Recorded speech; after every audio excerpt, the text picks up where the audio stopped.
우리 귀한 성가대 찬양 감사합니다. 오늘 찬양은 우리 성가대 이번 해에 처음으로 함께 헌신을 시작하는 우리 세 분이 찬양을 했습니다.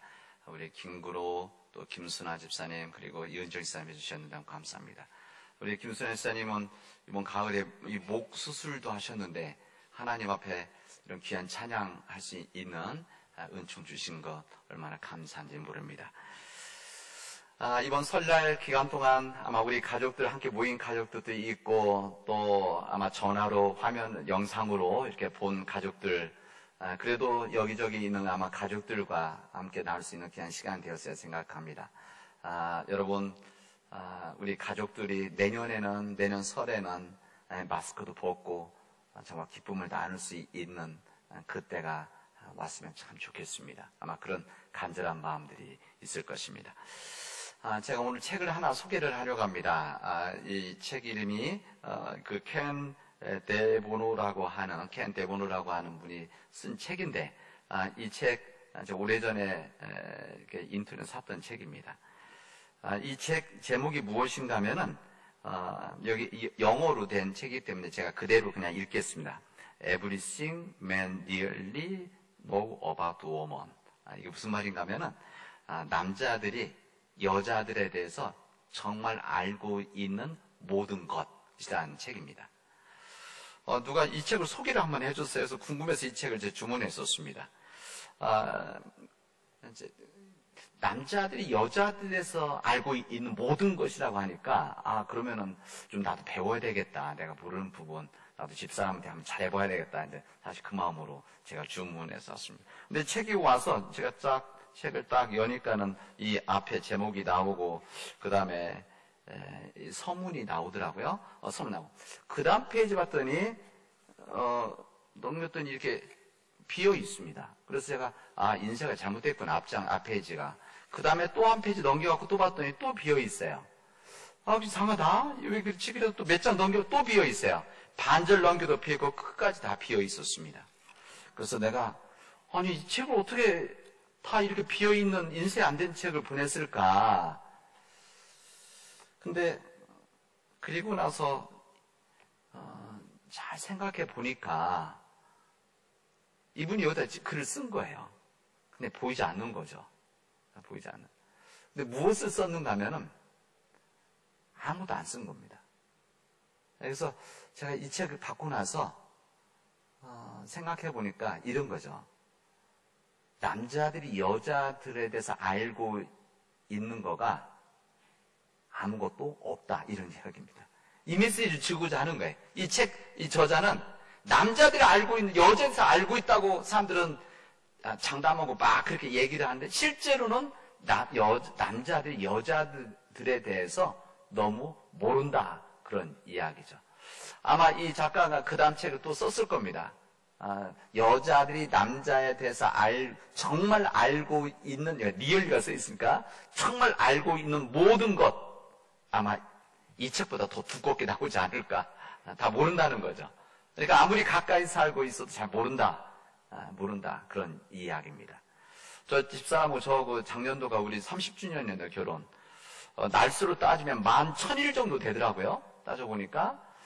근데 그리고 오랫동안 같이 살았으니까 많이 알 것 같은데, 살면 살수록 여자들에 대해서 모르는 것이 더 많다는 것을 더욱더 깊이 느낍니다. 때로는 잘 모르는 부분들이 많아서 집사람의 마음을 서운하게 할 때도 있고, 또 때로는 마음 아프게 할 때도 있습니다. 여러분들 얼굴은 마치 안 그럴 것처럼 그러시는데 그런 건가요? 저는 그렇습니다. 그래서 때로는 집사람이 당신은 여자들의 마음을 아직도 몰라. 이런 이야기 제가 아직도 여전히 듣습니다. 우리들 가까이 있다고 해서 사람들이 다 아느냐? 그것이 아니라는 거죠. 가까이 있는 사람의 마음을 모르는 사람이 한 사람이 있었어요. 그게 누군가는 주님의 제자 베드로입니다. 예수님의 제자, 사람들은 수제자라고 하죠. 베드로. 이 수제자, 예수님의 공생에 처음 시작할 때부터 같이 있었던 제자입니다. 예수님을 가장 가까이 있었기 때문에 예수님의 말씀들을 가장 많이 들었고, 예수님의 식사도 제일 많이 했었고, 또 예수님께서 행하셨던 기적들을 가장 가까이서 보았던 제자입니다. 그리고 예수님께서 오병이어 칠병이어 이런 기적을 행하실 때도 또 병자를 일으키고 뿐만 아니라 죽은 자까지 일으키시는 그 예수님을 가장 가까이서 보았던 이 베드로. 그러니까 예수님을 눈초리만 보아도 예수님의 뜻을 알 수 있을 것 같고 예수님 무슨 생각하고 계신지 알 것 같은 그런 가장 측근 아니겠습니까? 가장 가까이 있었던 사람. 근데 그럼에도 불구하고 남자들이 여자들에 대해서 아는 것이 없다 할 정도로 똑같이 베드로도 예수님에 대해서 정확히 알지 못했던 것을 오늘 우리들에게 알려주고 있습니다. 저는 이 말씀을 읽으면서 여러분들도 이 말씀 여러 번 읽었고 설교 들었던 내용인데 저도 설교 여러 번 했었는데 자, 이 말씀을 이번에 준비하면서 굉장히 제 나름대로 제 신앙에 대한 부분들을 다시 한번 되돌아보고 생각하는 정말 귀한 시간이었고 이 신앙의 뿌리 같은 기본에 대한 말씀을 해주셔서 이 부분을 잘 지켜나가야 되는 주님의 말씀이구나 이런 생각을 하게 됐습니다. 뿐만 아니라 우리가 교회 생활하고 우리가 주님과 가장 가까이 있다고 하는 우리들인데 정말 우리가 주님을 얼마나 알고 있는가 한번 우리들을 고민하게 하는 도전한 말씀이었습니다. 우리 예수님께서는 유대 땅과 사마리아 땅과 이 모든 지역 또 이방 땅에까지 가시면서 주님의 말씀을 전하시고 공생에 보내시게 되어집니다. 그리고 이 마지막 예수님의 이 사역의 마지막은 예루살렘이었는데 예루살렘에 올라가시면서 가이사랴 지방이 있는데 이 가이사랴 지방에 빌립보라고 하는 한 동네에 가셔서 오늘 말씀하신 내용이 오늘 내용입니다. 근데 거기서 무슨 질문을 하셨는가 하면 예수님께서 제자들에게 야 사람들이 나를 누구라고 하느냐? 사람들이 나에 대해서 어떻게 생각들 하느냐? 질문을 하셨습니다. 그때 제자들이 이렇게 질문합니다. 사람들이 이야기하는데 어떤 사람들은 세례 요한이라고 하기도 하고 또 구약에 나오는 엘리야라고 하기도 하고 선지자라고 이야기도 합니다. 이야기를 했습니다. 사람들이 선생님을 세례 요한이라고 그렇게 이야기를 합니다. 그 당시에 세례 요한은 아주 위대한 설교자였었습니다. 이 위대한 설교자였던 이 세례 요한의 설교를 듣기 위해서 멀리서 찾아왔었고 광야까지 나왔고 사람들이 그의 말씀을 듣고 죄를 회개하면서 요단강에 가서 회개 세례를 받았었습니다. 위대한 영향력이 있었던 스승 뿐만 아니라 설교자 요한, 예수는 그 세례 요한의 재판이 아닌가, 제2의 세례 요한이 아닌가 사람들이 그렇게 생각하고 있었다는 것입니다. 지금도 예수님에 대해서 이렇게 생각하는 사람들이 많이 있습니다. 예수님은 세상 사람들 가운데서 위대한 지도자다, 위대한 사상가다, 위대한 정신이다, 위대한 스승이다 이렇게 생각들을 사실 많이 합니다. 특히 신앙을 갖고 있지 않는 사람들은 신앙적 접근하는데 일반적 접근한다고 한다면 한 종교에 그러나 그 위대한 말씀들을 전했던 위대한 스승이었다, 정신이었다. 예수님은 그렇게 생각합니다. 이 제자들이 이야기했던 어떤 사람들은 예수님을 세례 요한이라고 했었는데 어떤 사람들은 예수님을 엘리야라고도 합니다. 엘리야. 이 구약의 엘리야는 능력의 예언자였었습니다. 구약에 보면 이 엘리야가 한번 기도하니까 이 하늘의 문이 열리고 비를 쏟기도 하고 불을 쏟아내기도 하는 그런 놀라운 일들이 있었던 것을 그는 알고 있기 때문에 그렇습니다. 이 위대한 능력을 가지고 있던 이 엘리야를 생각하면서 이 예수님이 엘리야와 같은 능력의 사람이다 이런 생각을 했다는 것입니다. 왜냐하면 예수님께서 한번 기도하시면 이 시각장애자들의 눈이 열리고 이 청각장애자들이 다시 듣게 되고 걷지 못하는 지체장애 일어나기도 하고 죽어가는 사람이 다시 살아나기도 하고 오병이어의 기적을 통해서 수많은 사람들이 먹는 일들이 이루어지니까 우리 예수님은 초능력자시다, 능력의 사람이다라고 하는 이런 생각을 했다는 겁니다. 그래서 사람들이 이 땅에 다시 온 엘리야가 아닌가? 이런 생각을 했다는 것입니다. 어떤 사람들은 선지자라고 이렇게 이야기했다고 이야기합니다. 선지자. 이것은 앞에 있는 두 가지 있는 이 세례 요한이나 이 구약의 능력의 종 엘리야보다는 훨씬 더 정답에 가깝습니다. 선지자, 하나님이 보낸 사람, 하나님의 말씀을 전하는 사람. 이 답은 정답에 가까이 가고 있지만 예수님의 모든 것을 소개하는 다른 정답은 아닙니다. 요한복음 4장에 보면은 이 선지자에 대한 이야기 나오는데, 이 요한복음 4장에는 사마리아 여인과 예수님 만남에 대한 이야기 나옵니다. 이곳에서 예수님께서 이 사마리아 여인, 이 과거에 있은 그의 이 충격적인 이 자기 삶에 대한 이야기를 했을 때 깜짝 놀라게 되었습니다. 예수님의 영적인 통찰력에 대해서 깜짝 놀래서 사람들에게 가서 이야기를 하고 주님 앞에서 예수님께 그렇게 이야기합니다. 당신은 선지자이십니다. 라고 고백을 합니다. 지금 여기에서 사람들이 이야기했던 좀 제자들의 생각도 이런 부분이 있었습니다. 우리도 그런 이야기 하지 않습니까? 자기가 하고 싶은 말을 항상 누가 다른 사람들이 이렇게 이야기를 하더라고요 하고 이야기했던 사실은 자기 이야기가 많이 담겨져 있습니다. 마찬가지로 여기 제자들, 다른 사람들도 이렇게 생각했지만 예수님의 제자들도 이렇게 생각한 겁니다. 우리 예수님은 세례 요한과 같으신 분, 또 예수님은 예언 능력의 엘리야 같으신 분, 또 선지자 같은 분, 각기 다른 사람이지만 예수님은 이 부분을 세 가지를 다 가지고 있는 분, 아마 이렇게 제자들도 이런 생각을 했었을 것입니다. 그런데 이 생각이 그 당시 2000년 전 유대 땅에서 있었던 사람들, 또 예수님이 딱 제자들만의 생각이냐? 지금도 이렇게 생각들 많이 합니다.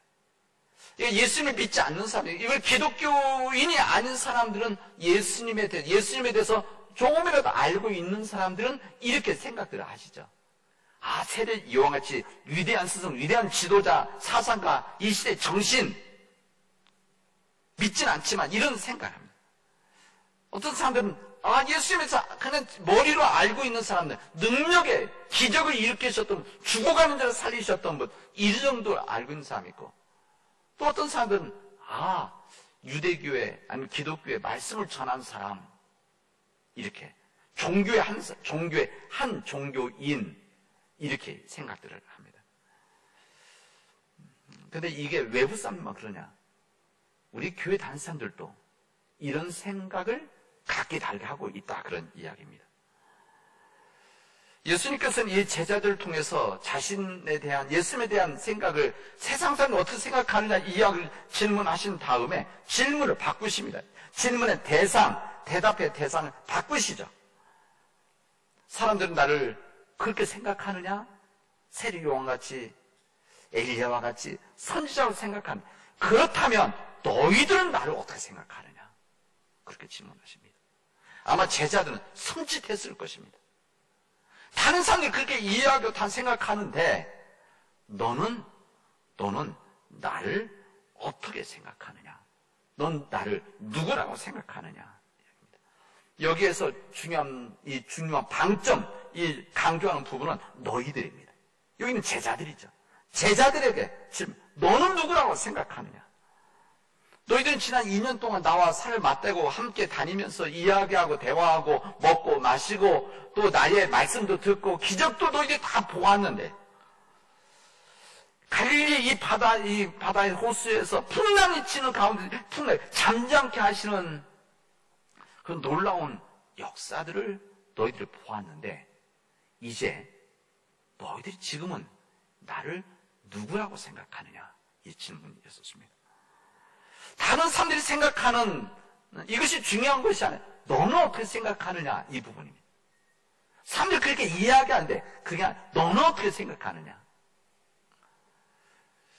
우리 아버님이 장로님이시고 권사님이시고 집사님이신데 우리 아버지는 이렇게 우리 어머님 이렇게 생각하십니다. 그런 예수님이 아니라 너희들이 지금 너는 어떻게 생각하고 있느냐. 권사, 장로, 목사 이렇게 이야기하고 목사님 설교하고 그러는데 그런 목사님이 말하는 예수님이 아니라 정말 네가 믿고 있는, 네가 지금 알고 있는 예수님이 누구냐? 이 질문을 오늘 본문을 통해서 우리도 똑같이 하고 있습니다. 이때 베드로가 대답을 합니다. 베드로가 아주 간단하게 우리 다른 마태복음, 누가복음 좀 더 말이 있지만 오늘 우리가 읽은 마가복음서 아주 선명하게 당신은 그리스도이십니다. 고백을 합니다. 이건 제자들의 마음 담겨있는 부분이기도 하죠. 당신은 그리스도이십니다. 선생님은 나의 구세주이십니다. 이런 표현입니다. 여러분, 저는 오늘 이 질문이 오랫동안 교회 생활해온 저와 여러분 모두에게 주어지는 주님의 질문이기를 바랍니다. 이 질문 마음속에 간직하시고 이 질문 앞에 스스로 답을 해보시길 바랍니다. 오랫동안 우리 교회 생활하고 찬송 부르고 기도하고 또 교회 설교에 익숙해져 있는 우리들에게 진정 내가 믿고 있는 그 예수님이 누구신가? 다른 사람이 아니라 목사님이 말한 예수님이 아니라 목사님 말씀은 맞지만 내가 어떻게 받아들이고 있느냐를 한번 고민해 보십시오. 내가 우리 남은제일교회 지금 40년, 50년 다녔는데 내가 어렸을 때 청년 때부터 다녔는데 내가 지금 믿고 있는 예수님 누구신가? 이 부분이 선명하고 정확해야만 우리 믿음이라고 하는 집이 흔들리지를 않습니다. 이 질문이 어디에서 있는 건 아까 제가 가이사랴 빌립보라고 그렇게 말씀드렸습니다. 이 가이사랴 지방의 빌립보입니다. 정확하게 표현하면. 그러니까 이 로마 이 제국이 자기들이 땅을 빼앗은 땅에 가면은 항상 거기에다 자기들이 제단을 성전, 우리 말 성전이죠. 성전을 세웠습니다. 아주 좋은 지역, 모든 사람 다 볼 수 있는, 우러러 볼 수 있는 그 지역에다가 아주 큰 화려하게 지었었습니다. 이게 뭔가 하면 로마의 힘을 자랑하기도 하고 상징하는 부분이죠. 어떻게 보면 이 로마의 힘이란 인간의 힘, 인간 권력의 힘, 탐욕의 힘, 이런 모든 것들이 다 갖춰져 있는 종합판, 상징인 것이죠. 그 앞에서 예수님 질문한 겁니다. 그러니까 아마 이 제자들은 예수님 질문하실 때 아마 예수님의 얼굴이 보이고 모습이 있고 아마 그 뒤에 이 빌립보에 있는 로마의 성전이 보였을 것입니다. 오버랩돼서 보였을겠죠. 너희들 나를 누구라고 생각하냐? 이 상황 속에서 대답한 겁니다. 로마의 힘, 제국의 힘, 권력과 명예의 힘, 이것을 있느냐 아니면 예수님의 힘, 그리스도 대신 예수님이냐? 이분을 선택해야 되는 말씀입니다. 우리말 성경에는 당신은 그리스도이십니다. 이렇게 되어 있습니다. 근데 영어 성경에는 you are 더 하나 더 붙습니다. You are the Christ. 그러니까 제가 그냥 쉽게 설명하면 그냥 당신은 그리스도입니다라고 말해도 되는데 당신은 그 그리스도입니다. 이런 뜻입니다. 그 그리스도. 왜 이야기를 하는가 하면 이미 구약의 말씀에서 이 예수님, 이 그리스도 메시아에 대한 예언이 이미 있었기 때문에 그렇습니다. 이미 구약에서는 메시아가 올 것이라고 하는 것을 이미 이야기를 했었기 때문에 예언을 했었기 때문에 구약에서 예언했던 오래전에 예언했던 그 바로 그리스도십니다. 그 메시아입니다. 이렇게 이야기하는 겁니다. 오늘 우리가 읽었던 이사야 선지자의 말씀에는 이사야 선지자의 40장부터 55장 이 말씀에는 이 주님의 종 메시아에 대한 4번이나 이야기를 합니다. 4번을. 보면 다 고난의 종에 대한 이야기입니다. 고난의 종. 이 땅은 고난 당하실 것이다. 이 고난 받았지만 고난 받지만 그 고난이 우리를 위한 고난이었다라는 것을 이사야 선지자가 4번이나 거듭해서 말합니다. 오늘 이사야 선지자가 말했던 이 42장에 있는 말씀도 우리 그 메시아가 오면 그 메시아는 상한 갈대를 꺾지 않으시는 분이시다. 뿐만 아니라 꺼져가는 등불도 끄지 않으시는 바로 그런 주님이시고 정의를 실천하시는 그 메시아가 올 것이다 라고 이미 500년 전 예수님 오시기 전에 이해했던 것입니다. 이 부분을 당신은 500년 전에 더 이제 1000년 전에 예언하셨던, 우리에게 오실 것이라고 하는 예언했던 그 메시아 그리스도이십니다. 이런 이야기입니다. 여러분, 구약에서는 기름 부음을 받았던 두 종류의 사람이 있었습니다. 왜 기름 부었다고 하냐면 이 메시아라고 하는 이 뜻이, 메시아라는 뜻 자체가 무엇이냐면 기름을 부음 받았다라는 뜻입니다. 기름 부음 받은 사람, 이 어노인트 이렇게 되어 있습니다. 그래서 우리 찬양팀에 어노인팅인가 뭐 그런 찬양팀이 있죠. 이게 기름 부음 받은 사람들. 그러니까 메시아는 기름 부은 사람이라는 아예 용어 자체가 되어져 있는 겁니다. 근데 그 당시 누가 기름 부음을 받았느냐? 두 종류의 사람이다. 한 종류는 제사장입니다. 한 종류는 누구냐? 왕이었었습니다. 그러니까 그 당시 때 제사장이 되려고 한다면 반드시 양의 뿔에다가 기름을 채워서 그 기름을 그 제사장의 머리 위에 기름을 붓게 되어짐으로 인해서 그가 거룩해지고 하나님 선택받은 하나님의 사람이라고 하는 상징적인 의미를 거기 가지고 있었습니다. 이스라엘 역사 속에 제사장이 중요하죠. 어느 누구보다 중요한 사람이 있었습니다. 이 제사장은 기름 부음을 받고 하나님의 사람이 되어지고, 그리고 이것을 통해서 하나님의 말씀을 전했던 제사장이기 때문에 그렇습니다. 그리고 이스라엘 백성들은 그 다음에는 참된 제사장을 기다려왔습니다. 하나님께서 기름 부어주시는 그 사람, 그리고 하나님께서 기름 부어주신 그 제사장, 그들은 뭐냐?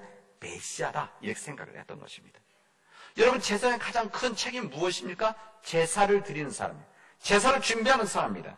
특히 제사를 드리는데 속죄의 제사를 드리는 사람입니다. 왜 속죄의 제사를 드리느냐? 죄 있는 인간은 하나님 앞에 나아갈 수 없기 때문에 이 제사장은 하나님과 인간 사이에 있어서 속죄 제물을 드림으로 인해서 하나님의 진노를 풀고, 그래서 우리 인간이 하나님 앞에 나아갈 수 있도록 했던 하나님의 사람이 제사장이었기 때문에 그렇습니다. 베드로가 예수님 당신은 메시아, 당신 제사장입니다, 이 표현을, 이 의미를 우리가 쉽게 이야기하면 이런 이야기입니다. 예수님, 당신은 메시아 참된 제사장이십니다. 우리가 죄가 있지만, 우리가 죄가 있어서 하나님 앞에 나갈 수 없지만 주님께서 우리를 대신해서 죽으심으로 인해서 우리를 하나님 앞에 나아갈 수 있게 하고 우리가 구원받을 수 있게 해주신 참 제사장이십니다. 이 표현을 당신은 그리스도이십니다, 이렇게 이야기했던 겁니다. 이 제사장이라는 표현과 한 가지 더 말했던 부분은 왕이라고 그러지 않았습니까? 왕이라는 겁니다. 왕은 통치하는 사람입니다. 이 왕은 세상 사람들의 삶을 주관하는 사람인 거죠. 예수님은 제사장으로 하나님 앞에 우리가 나아갈 뿐만 아니라 우리 예수님은 나의 왕이라, 그런 고백입니다. 나의 주님이시다. 내 운명을 주관하시고 나를 다스리시고 날마다 나의 삶을 인도하시는 분이라는 것을 당신은 그 그리스도이십니다, 메시아, 이렇게 표현했던 겁니다. 이 말을 더 쉽게 표현하면 예수님은 나의 주님이십니다. 내 삶을 통치하고 다스리시는 나의 주인이십니다. 예수님 구주인 동시에 나를 구원하신, 나에게 생명을 다시 허락해 주신 그 주님 구주이신 동시에 나의 삶을 주관하시는 나의 참된 왕이십니다. 그리고 나는 주님의 종입니다, 라고 고백을 하는 겁니다. 그렇기 때문에 이 베드로 고백이 얼마나 귀한 고백입니까? 저는 이 믿음의 고백이 우리 믿음의 가족들 안에서 이루어지길 바랍니다. 아주 짧은 말씀에 당신은 나의 그리스도이십니다. 여러분, 이 예수님을 진정 그리스도라고 발견한 사람들을 누구라고 하냐면 이 사람들을 그리스도인이라 이렇게 말합니다. 이 예수님을 그리스도를 믿는 사람을 무엇이라고 하느냐? 이런 사람들을 그리스도인이다, 기독교인이다, 이렇게 말합니다. 예수님은 나의 참 제사장이고 나의 참 왕, 나의 참 주인이라고 영접하는 사람들을 우리는 무엇이냐? 그 사람들을 그리스도인이다, 이렇게 이야기하는 겁니다. 여러분, 교회 나왔다고 해서, 교회 생활을 한다고 해서 그리스도인이 아닙니다. 그냥 교회 다니는 사람이죠. 그냥 교인인 거죠. 여러분, 아무리 우리가 집사, 권사, 장로, 목사라고 하더라도 진정 그 예수를 나의 그리스도로 진정 믿고 받아들이지 않는다면 우리는 그리스도인이 아니라 그냥 교인인 겁니다. 진정 그 예수님을 그리스도 믿기 때문에 우리가 믿고 있는 그 예수 그리스도를 믿기 때문에 주님의 말씀에 순종하고 그 말씀을 준행하고 그 말씀대로 살아가서 몸부림치는 이런 삶을 살아가는 사람들이 진정한 그리스도인이라고 오늘 주연절 마지막 주에 우리가 말씀하십니다.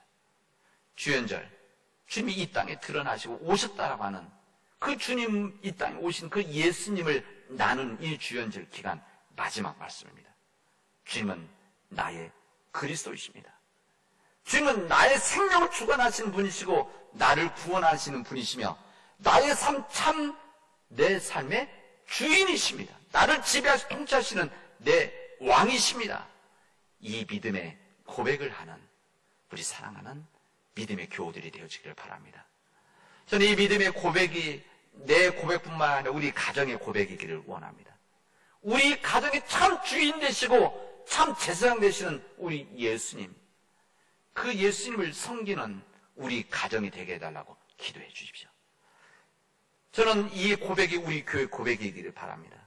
우리 교회가 우리 예수님을 우리 교회의 참 제사장이시고 참 왕이신 주인이신 예수님으로 믿고 영접할 수 있는, 그리고 그 말씀대로 살아가는, 준행하는, 그리고 이 땅에서 그 역할을 감당하는 삶을 우리가 일어나는 믿음의 교회가 되어지길 바랍니다.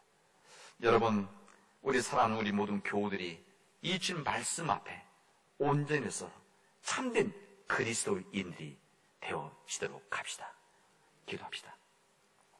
은혜가 풍성하신 하나님 감사합니다. 하나님, 우리 믿음 안에서 우리 예수님을 참 나의 그리스도로 고백하게 하여 주셔서 우리 주님이 나의 생명을 주관자시고 구원하시는 제사장이시오 나의 삶을 주관하시는 왕이신 것을, 주인이신 것을 고백하도록 나는 주님의 참 종이 되어질 수 있도록 하나님 도와주시옵소서. 이 모든 말씀을 예수님의 이름으로 기도합니다. 아멘.